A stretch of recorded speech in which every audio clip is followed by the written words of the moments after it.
পুজো মানেই জমজমাট খাওয়া দাওয়া আর ঘোরা। তো পুজো স্পেশালে আজকে আরেকটা রেসিপি তোমাদের সাথে শেয়ার করেছি।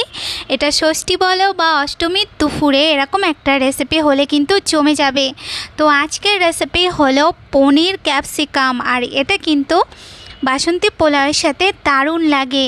তো চলো বানিয়ে নেওয়া যাক। তো প্রথমে একটা বোলের মধ্যে আমি নিয়ে নিয়েছি তেল, এরপর ওর মধ্যে আমি নিয়ে নিয়েছি পরিমাণ মতন একটু লবণ, এখানে দিয়ে দিচ্ছি 1 চামচের মতন কাসুরি মেথি, দিয়ে দিচ্ছি 1 চামচের মতন লঙ্কার গুঁড়ো, এখানে দিয়ে দিচ্ছি 1 চামচের মতন জিরের গুঁড়ো, এরপর ওর মধ্যে দিয়ে দিচ্ছি 1/2 চামচের মতন একটু হলুদ গুঁড়ো।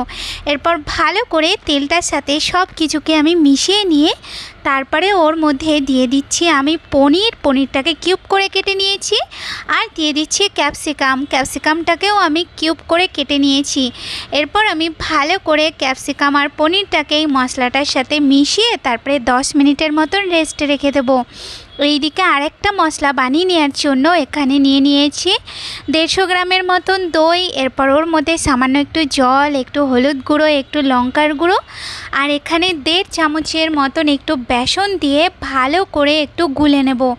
ভালো করে বেসনটাকে দইয়ের সাথে গোলানো হয়ে গেলে এরপর ওর মধ্যে 1 থেকে 1.5 চামচের মতন একটু চিনি দিয়ে তারপর ওটাকেও ভালো করে গুলে রেখে দিতে হবে।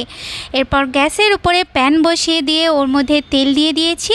তেলটা একটু গরম হলে তারপরে ম্যারিনেট করা পনির আর ক্যাপসিকামটা দিয়ে একটু হালকা লালচে করে ভালো করে ভেজে নেব। ভালো করে ভাজা হয়ে গেলে এরপর ক্যাপসিকাম আর পনিরটাকে তুলে নেব।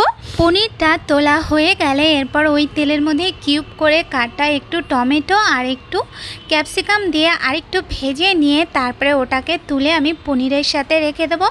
এরপর আমি ওই তেলের মধ্যেই দিয়ে দেবো 1 চামচের মতন জিরে, আর এখানে দিয়ে দিচ্ছি 1/2 চামচের মতন একটু মৌরিটা দিয়ে এরপর ওর মধ্যে দিয়ে দেবো 1/2 চামচের মতন একটু আদা বাটা, আর এখানে দিয়ে দিচ্ছি 2-3টে লঙ্কা কোচানো। এরপর হালকা একটু নাড়িয়ে চাড়িয়ে নিয়ে দইয়ের যে পেস্টটা তৈরি করেছিলাম সেটা ওর মধ্যে দিয়ে ভালো করে একটু নাড়িয়ে চাড়িয়ে একটু মশলাটাকে কষিয়ে নেব।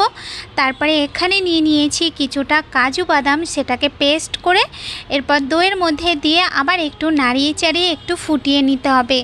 যখন গ্রেভিটা ফুটে উঠবে তখন ওর মধ্যে ভেজে রাখা পনিরটা দিয়ে এরপর হালকা হাতে একটু নাড়িয়ে নিয়ে তারপরে ঢাকা দিয়ে 10 মিনিটের মতন একটু হতে দেব। 10 মিনিট পর আমি ঢাকনাটা উঠিয়ে দিয়েছি। এরপর ওর মধ্যে দিয়ে দেবো একটু গুঁড়ো গরম মশলা, আর এখানে আমি দিয়ে দিচ্ছি বেশ কিছুটা ধনেপাতা কুচি। ধনেপাতাটা দিয়ে হালকা হাতে নাড়িয়ে নিলেই তৈরি হয়ে যাবে দারুণ স্বাদের পনির ক্যাপসিকাম। তো এই রেসিপিটা সবাই কিন্তু ট্রাই করো, আর আমাকে কমেন্ট করে জানাতে ভুলো না তোমাদের কেমন লাগলো। সবাই ভালো থেকো, দেখা হচ্ছে নতুন রেসিপির সাথে। ধন্যবাদ।